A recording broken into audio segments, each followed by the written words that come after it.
Gold, trusted gold buyers. మీరు తాకట్టు పెట్టిన బంగారాన్ని విడిపించి ఈ రోజు ఉన్న మార్కెట్ ధరకు కొనబడను. నమస్కారం, వెల్కమ్ టు ఐ డ్రీమ్ ధర్మ మార్గం విత్ విజిత కార్యక్రమానికి స్వాగతం.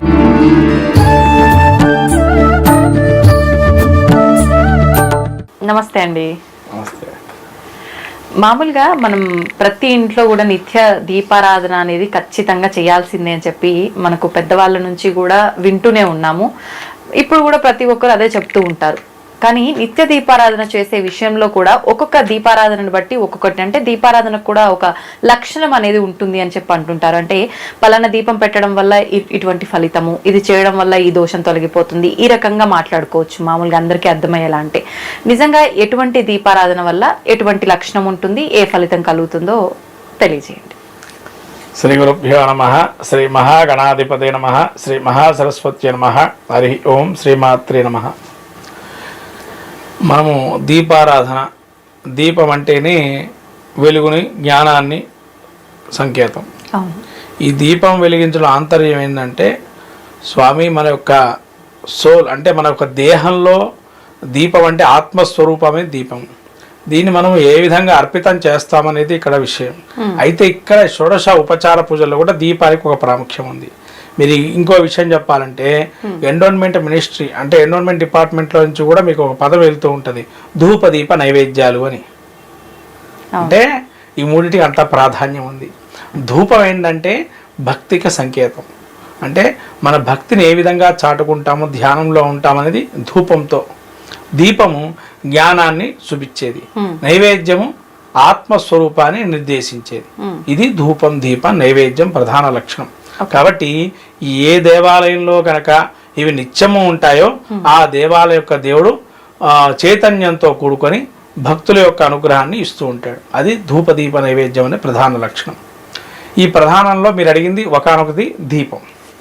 ఈ దీపంలో ఒక అంతర్యం ఏంటంటే, దీపంలో ప్రత్యేకంగా కూడా మనము నెయ్యి దీపారాధన, నూనె దీపారాధన రకరకాలు ఉన్నాయి. నూనె దీపారాధనలో కూడా మరి ఈ నెయ్యి నూనె దీపారాధనలోకి వస్తే కనుక మనము ఒకప్పుడేమో అగ్గిపుల్లతోనే వెలిగించేవారు. ఫస్ట్ దీపారాధన ఎలా చేయడం నేర్చుకోవాలి.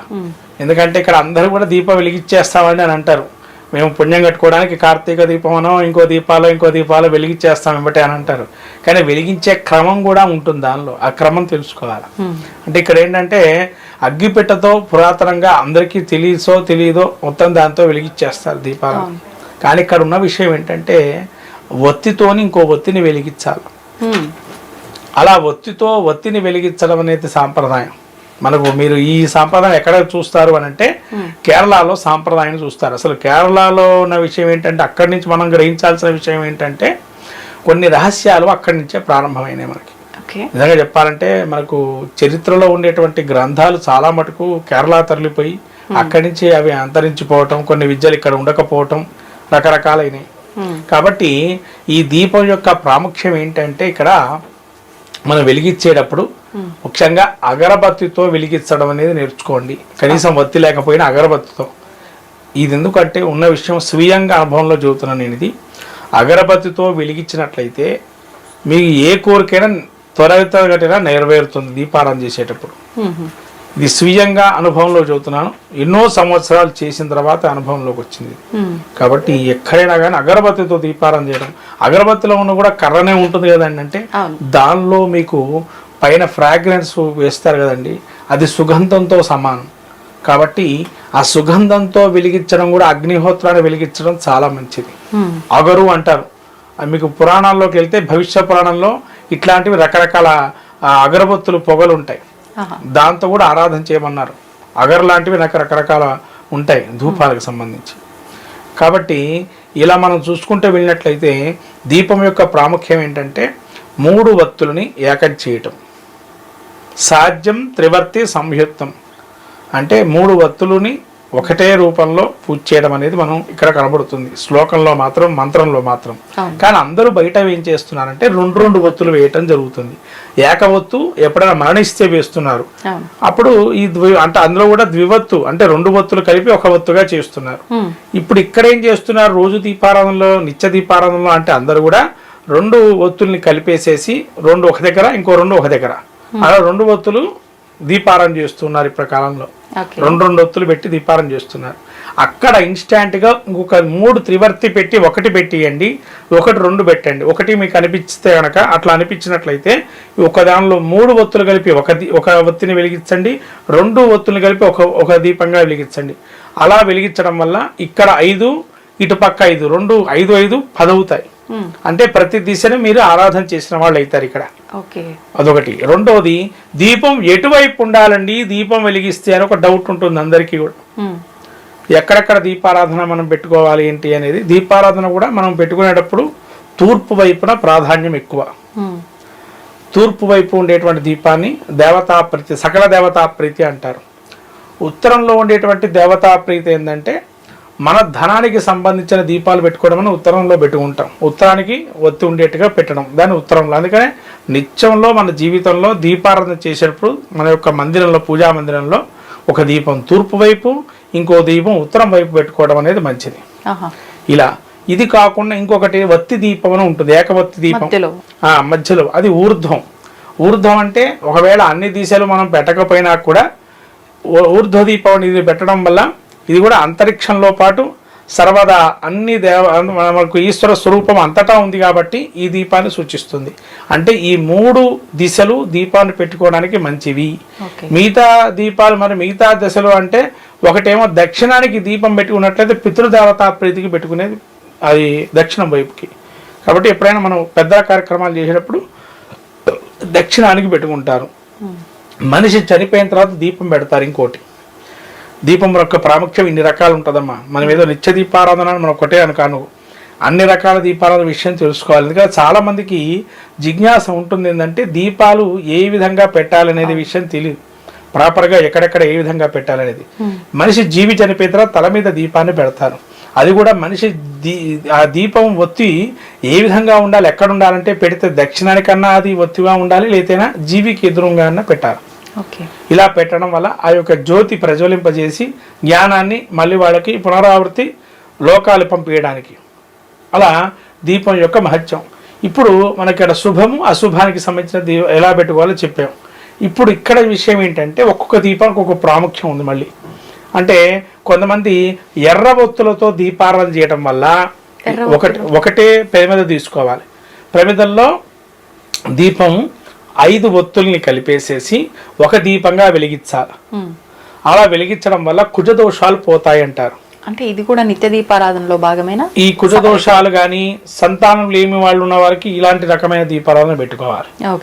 ఇంకోళ్ళు ఆరోగ్యం శత్రు సంహారానికి సంబంధించి ఆవ నూనెతోని దీపారాధన చేయడం. జిల్లేడు ఒత్తులు వేసేసి ఆవ నూనెతో దీపారాధన చేయడం. తర్వాత మనకు పూర్వకర్మల నుంచి బయటపడటానికి అరటి ఒత్తులతో దీపారాధన. పూర్వకర్మలు అంటే తెలుసో తెలియకో చేసిన కర్మలను బట్టి కొన్ని అనుభవిస్తూ ఉంటాం కాబట్టి ఆ కర్మల నుంచి మనం బయటపడటానికి అంటే అరటి ఒత్తులతోని మనం కార్తీక మాసంలో చేస్తారు. మామూలుగా అరటి నారని దీపారాధన చేసి దానిలో పెట్టమంటారు. అలా పూర్వకర్మ మనకు సంబంధించి తెలుసో తెలియకో ఉంటే కనుక అలా పూర్వకర్మలు తొలగిపోవడానికి అరటి నారతో దీపారాధన చేసుకొని అలా పెట్టుకోవాలి ఒత్తులు. అందులో అదొక రకమైనది. తర్వాత ఈ కామాక్షి దీపం ఈ మధ్యకాలంలో మనం బాగా వింటున్నాం. ఈ కామాక్షి దీపంలో ఒక విశేషం ఏంటంటే అమ్మవారి యొక్క స్వరూపాన్ని అక్కడ అష్టలక్ష్మి స్వరూపంగా భావం చేయొచ్చు, లేదా నవగ్రహ ప్రీతిగా కూడా అమ్మవారే సర్వాంతర్యామి అని అక్కడ చెప్పబడుతుంది. కామాక్షి అంటే మోక్షప్రదాయిని, జ్ఞానానికి సంకేతంగా మనం మోక్షపురి కూడా చెప్పబడింది. కామాక్షి కాంచీపురి అని అంటాం.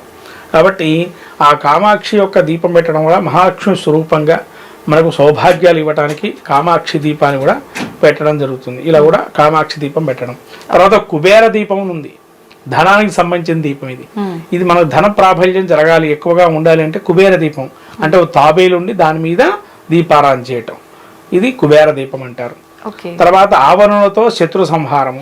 చాలా మంది ఉప్పు వేసి ఉప్పు పైన ప్రమిద పెట్టి దీపం పెడుతుంటారు. అది కూడా ధనానికి ఆకర్షణ, ధన ఆకర్షణకు సంబంధించింది. అది కూడా మనకు ధనం కానీ ధనం నిలవకపోవటం కానీ దానికి సంబంధించిన దీపారాధన, లేదా మన మీద ఏమన్నా చెడు చూపు ఉన్నా కూడా ఉప్పు ద్వారా ఆకర్షింపజేసి దాని నెగిటివిటీ ఎనర్జీ బయటకు తీయడానికి ఉప్పు దీపం అది.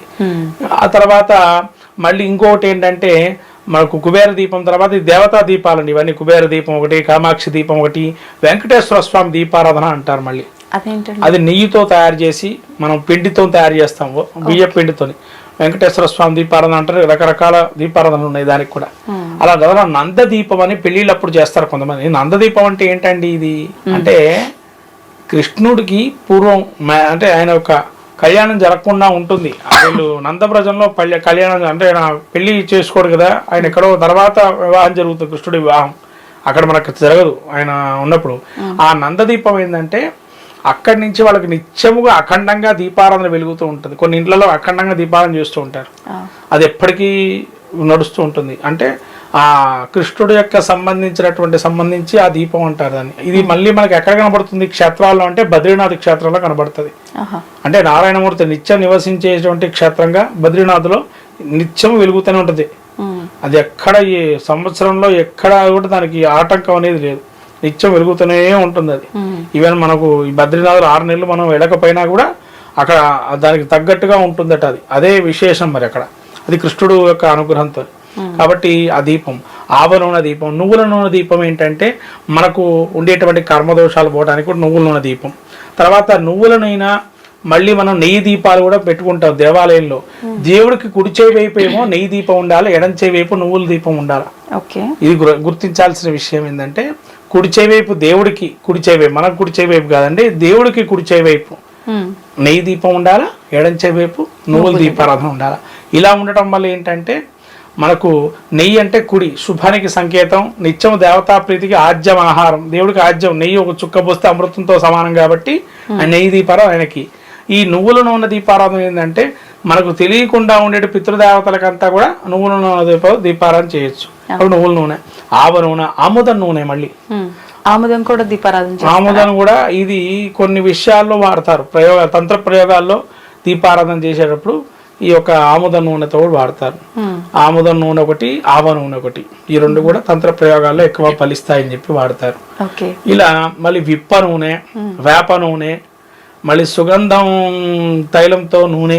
సుగంధ తైలం ఏంటంటే ఏదైనా అప్పులు కానీ లేదా మనకు కనపడిన వస్తువులు కానీ ఏదైనా కనపడకపోతే కనుక దాంతో దీపారాధన తెల్లవారుజామున చేసి దత్తాత్రేయ స్వామి ఫోటో ముందర మనం ఏదైనా కోరుకొని స్వామివారి యొక్క జపం చేసుకోవడం, ఇలా చేయటం వల్ల కూడా శీఘ్రంగా ఫలితం ఉంటుంది. ఇది చందనం తైలంతో కానీ అది శాండిల్వుడ్ ఫ్రాగ్రెన్స్తో వచ్చే తైలం ఉంటుంది, చాలా కాస్ట్లీ ఉంటుంది, దాంతో దీపారాధన చేస్తే కనుక. ఇలా దీపాల్లో అనేక రకాలు ఉంటాయమ్మా. అంటే ఎవరి కామ్యాన్ని బట్టి వాళ్ళు దీపారాధన చేయాలి. కాబట్టి రకరకాల కామ్యాలు ఉన్నాయి. దీపారాధనలో మాత్రం మనం చేయాల్సిన ఏకైక మిస్ కాకుండా పాయింట్ ఏంటంటే అగరబత్తితో వెలిగించడం మాత్రం మర్చిపోవద్దు. 3 ఒత్తులు ఇది మాత్రం మర్చిపోద్ది పరిస్థితిలో. ఇవి చాలా పండ గుర్తులు. ఇవి చేస్తేనే మీరు దీపారాధన యొక్క ఫలితం మీకు ఉంటుంది. ముఖ్యంగా దీపారాధన చేయగా వదిలేయద్దు దాన్ని. దానికి కించిత్ 2 అక్షతలు కానీ, ఒక కుంకుమ కానీ, 2 పూలు కానీ, మీకు అక్కడ ఏది అందుబాటులో ఉంటే అది చేయాలి. దీపం వెలిగించేసి వదిలేయకూడదు. ఆ దీపం యొక్క కాంతే మన యొక్క స్వరూపం అనుకోవాలి, ఆత్మస్వరూపమే దేవుడికి నివేదన చేయటం. దాన్ని అంటే దాన్ని చైతన్యపరచడానికే దీపం వెలిగిస్తాం దేవుడి ముందర.